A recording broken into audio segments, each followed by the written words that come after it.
Hey kids, today we're going to learn something cool about words. We're going to find out what singular and plural nouns are.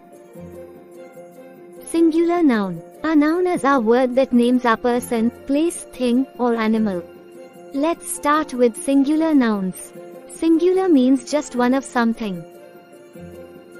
This is one apple. Since there's only one, we call it singular.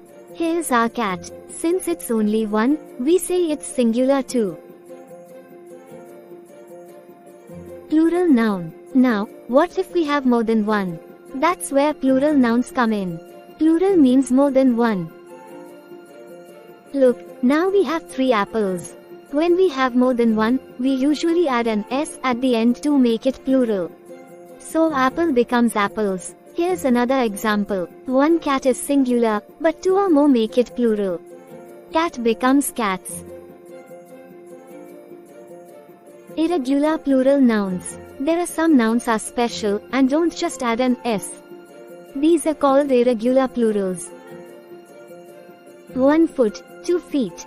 See, it changes. And here's another example. 1 child, 2 children. Recap. Remember, singular means just one, and plural means more than one. Most of the time, we add an s to make something plural, but some words change completely. For learning with us today. Keep practicing. See you next time.